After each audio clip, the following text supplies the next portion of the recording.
ജീവിതം തുടങ്ങി വരുന്ന ഒരു 18 വയസ്സ് 19 വയസ്സ് പ്രായമുള്ള ഈ ചെറുപ്പക്കാര് കുട്ടികൾ അവരെ ഉമ്മക്ക് ബാപ്പയ്ക്ക് അവന്റെ ബാക്കിയുള്ളവർക്ക് എന്തുമാത്രം വലിയ പ്രതീക്ഷയാണ്.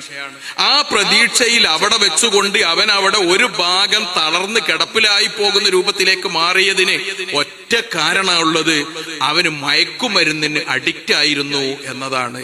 മിക്കവാറും കുട്ടികൾ മയക്കുമരുന്നിലേക്ക് എത്തുന്ന ഒരു വഴിയുണ്ട്, അത് നമ്മൾ അറിഞ്ഞു വെക്കണം. അതേതാ ഈ വഴി? ആ വഴി 2-3 സംഗതികളിലാണ്. ഒന്ന്, ബ്രോക്കൺ ഫാമിലികളിലാണ്. ബാപ്പ കള്ളുകുടിയനായിട്ടുള്ളത്.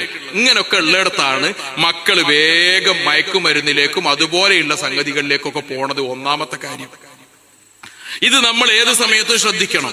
രണ്ടാമത്തെ ഒരു കാര്യം, മക്കളെ വേണ്ട രൂപത്തിൽ ചേർത്ത് പിടിച്ചു കൊണ്ടു കിടക്കാനും സ്നേഹം കൊടുക്കാനും അറിയാത്ത ചെയ്യാത്ത ബാപ്പയും ഉമ്മയുള്ളിടത്ത്. അങ്ങനെയാണ്.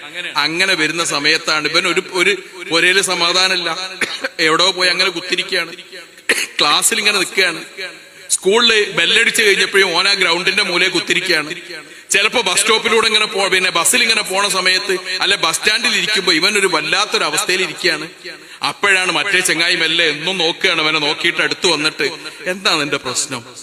ജീവിതത്തിൽ ആദ്യമായിട്ടായിരിക്കും ഒരാൾ വന്ന് ചോദിക്കുന്നത്. അപ്പൊ ഓനോട് പറയാണ്, നിനക്കൊരു ധൈര്യം കിട്ടാൻ, നിനക്ക് സന്തോഷം ഉണ്ടാവാൻ ഞാൻ ചെറിയ സാധനം തരാം, നീ ഒന്ന് ഉപയോഗിച്ച് നോക്കിക്കോ, ഒരു പ്രശ്നവും. മക്കൾ അതിൽ കുടുങ്ങാണ്, അതിൽ കുടുങ്ങല. ആദ്യത്തെ ഈ ചോദ്യത്തിൽ നിന്നാണ് അവരുടെ കൂട്ടുകെട്ടിൽ നിന്ന് മക്കളുടെ ജീവിതത്തിന്റെ ഒരു ജീവിത ചക്രം നമ്മൾ അറിയണം കേട്ടോ. ഒരു ജനിച്ചത് മുതൽ 7 വയസ്സ് വരെയുള്ള സമയം ഉമ്മനെയും ബാപ്പനെയും കണ്ടുപഠിക്കുന്ന സമയം. 7 വയസ്സ് മുതൽ 15 വയസ്സ് വരെയുള്ള സമയം മക്കളുടെ ജീവിതത്തിൽ കൂട്ടുകാരെ കണ്ടും പരിസരത്ത് ബാക്കിയുള്ളത് കണ്ടും ഒക്കെ അവർ വളരുന്ന സമയം. അതാണ് ആ സമയം വരുന്നത്. അത് കഴിഞ്ഞാൽ പിന്നെ അവർ സ്വയം കുതറി മാറിയിട്ട് ഒരു വ്യക്തിയായി രൂപപ്പെടാൻ വേണ്ടിയിട്ട് ശ്രമിക്കുന്ന സമയമാണ്. ആ സമയത്ത് ഈ മക്കൾക്ക് നാട്ടിൽ അംഗീകാരമില്ല, ബാക്കിയുള്ളതിൽ എങ്ങനെയൊക്കെ വരികയെന്ന് വിചാരിക്കുക.